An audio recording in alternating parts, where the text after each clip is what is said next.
How's it going, everyone? This is your boy Jason here in South Korea, and today I have another video. I'm gonna do this live stream for you. I'm doing this from my factory space, so that's why the video quality is a little bit better using a better camera. But today I want to talk about a clip I saw with Pete Buttigieg. So Pete Buttigieg recently argued that if America collected more taxes from capital gains, corporate income, and inherited wealth, we would have more money for infrastructure like high-speed rail. But here is the problem.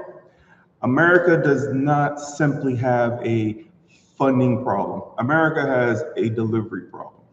If every mile of rail costs significantly more than it should take, decades, if every mile costs significantly more than it should, takes decades to approve, and gets trapped between lawsuits, redesigns, land disputes, utility conflicts, political interference, and contractor change orders, collecting more taxes does not automatically give you fast trains.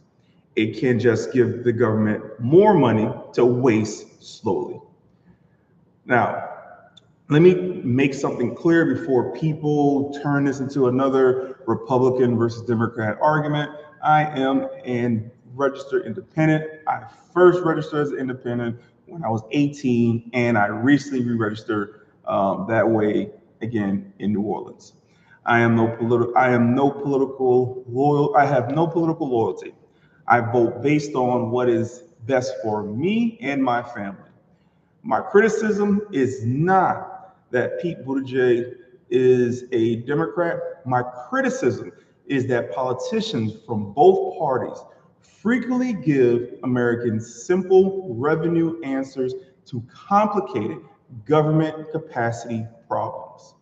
Tax the rich is a political convenient slogan, but raising taxes does not repair poor planning, incomplete design, fragmented authority, bad contracts, expensive construction practices, or incompetent project management. Revenue and delivery are two different problems. I spent 15 years in the Air Force working in civil engineering. I have worked in construction management, project management, quality control, government contracting, and infrastructure delivery. I have also lived in Japan for 3 years and South Korea for more than a decade. I have traveled through Europe and personally used the transportation systems that American politicians keep telling us we should copy. I want high-speed rail in America. I am not anti-rail. I am not arguing that the government should never invest in major infrastructure. I am arguing that before you ask Americans for more money, you need to explain why our government gets less physical infrastructure for every dollar it already spends. Give me a minute.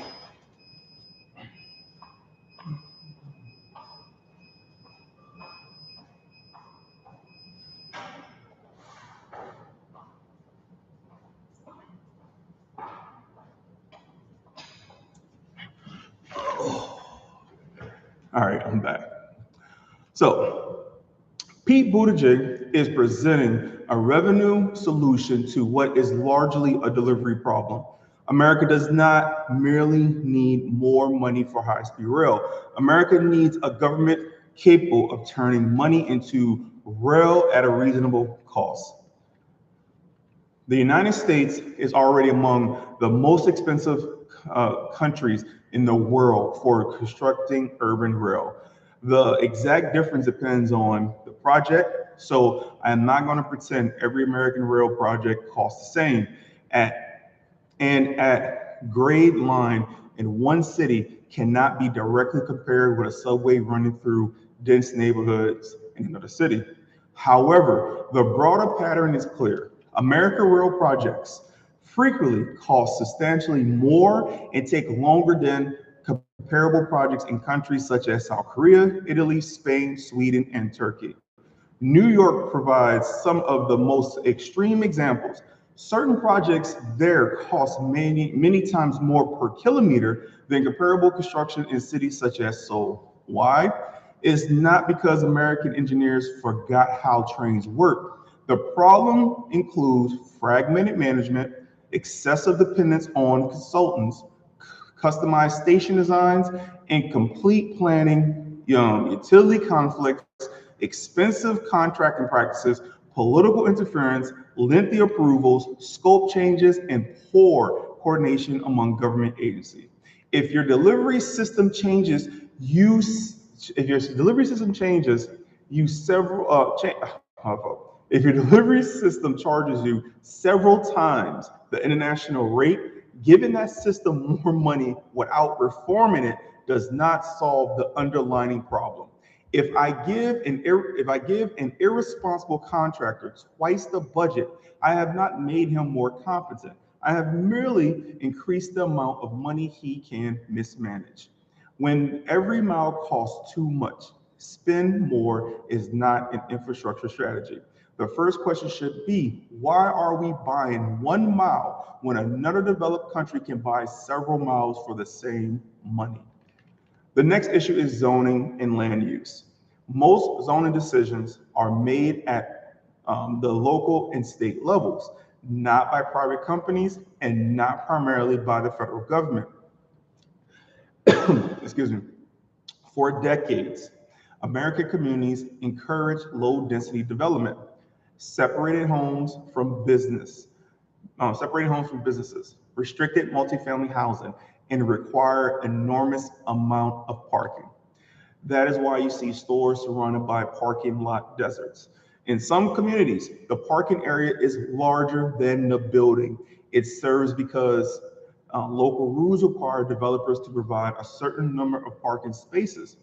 That spreads these destinations further apart, makes walking more difficult, increases car dependency, and makes public transportation less useful. Now, high-speed rail and metro rail are not the same thing.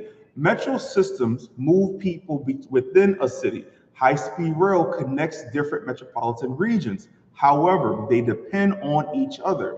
A high-speed train can deliver you to a city in 2 hours, but if the station is isolated and you need to rent a car and drive another hour to reach your destination, much of the train's advantage disappears. Successful high-speed rail stations need strong local connections, walkable development, housing, offices, hotels, retail, and other destinations nearby. That is transit-oriented development. If the government spends billions on a station but preserves low-density, car-dependent zoning around it, it is actively weakening the value of its own investment. High-speed rail is not appropriate for every American route.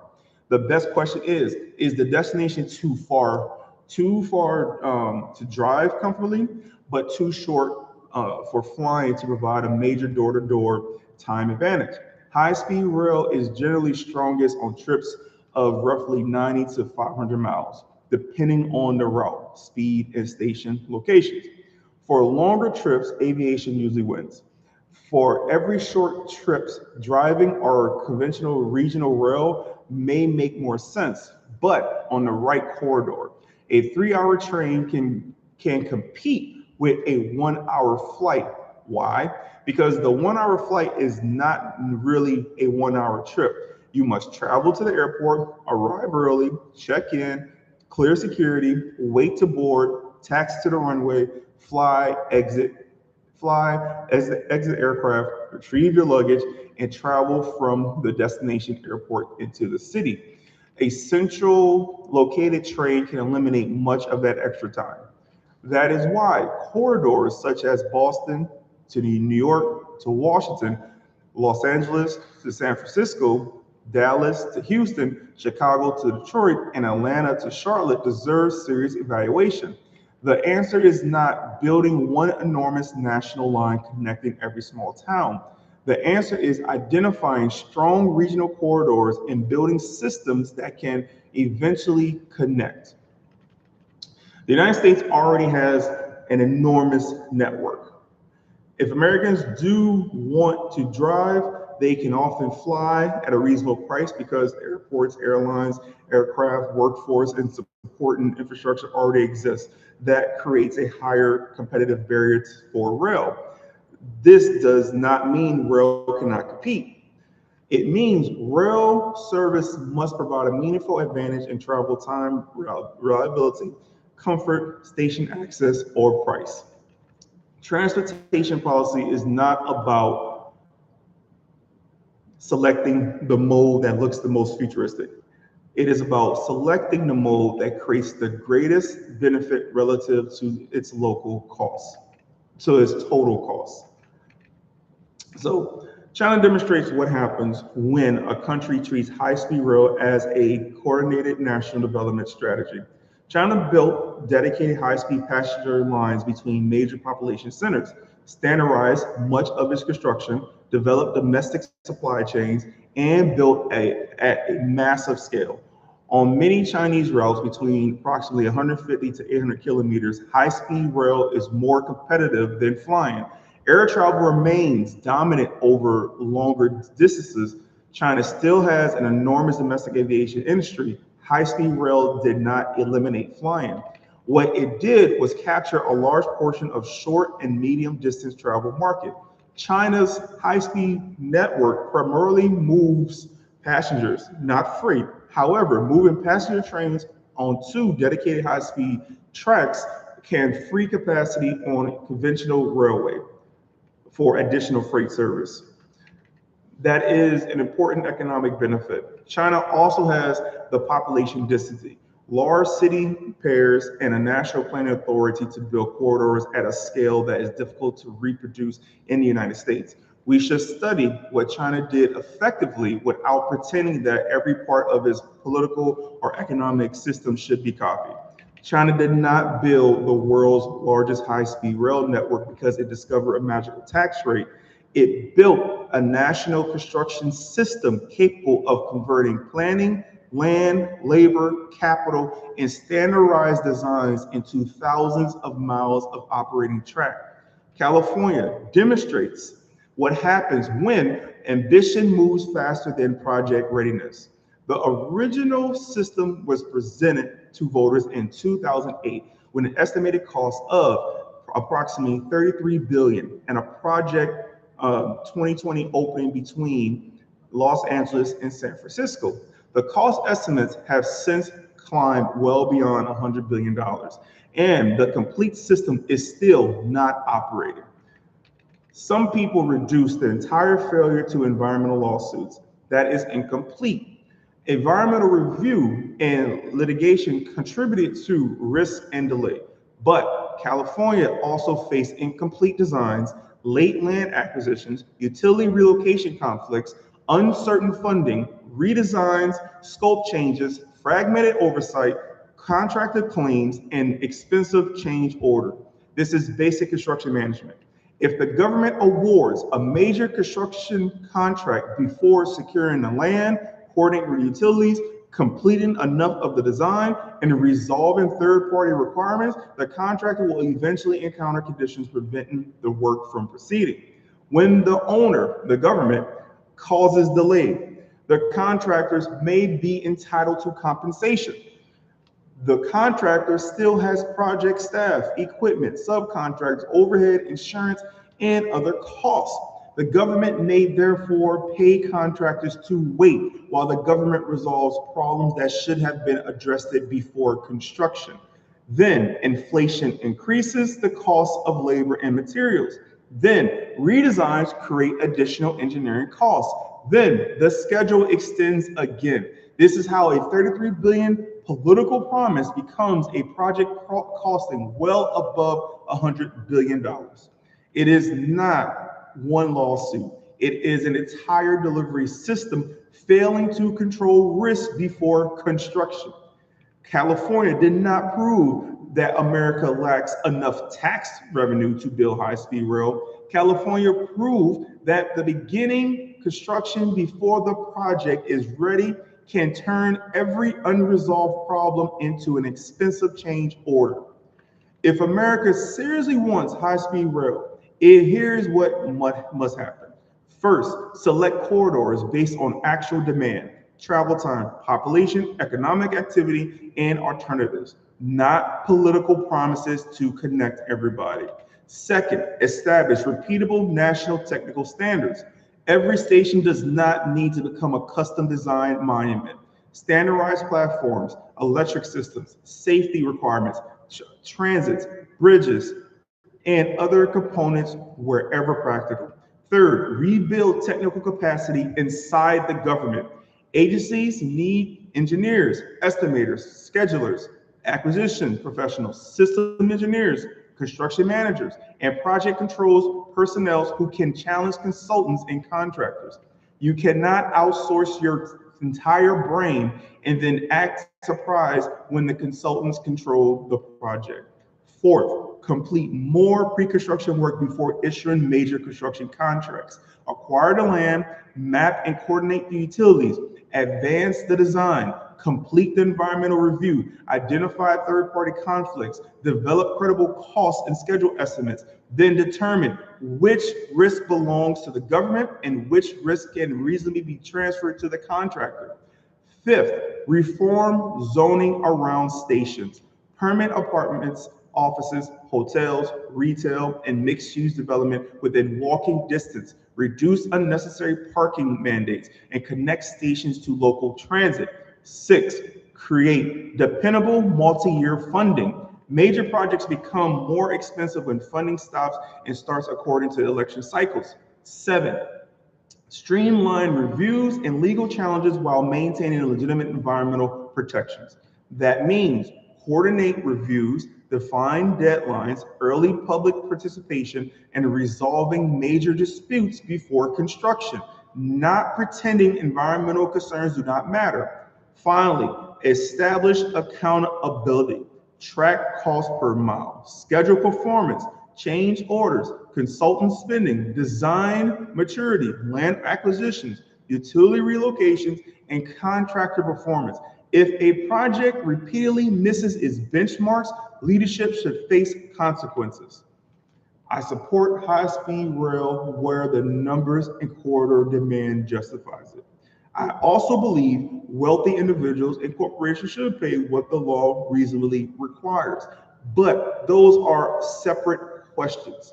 Higher taxes may provide additional revenue. They do not automatically produce competent government. They do not complete the engineering. They do not acquire the land. They do not relocate utilities. They do not reform the zoning. They do not standardize construction. They do not manage contractors. And they do not prevent politicians from announcing projects before their projects are ready.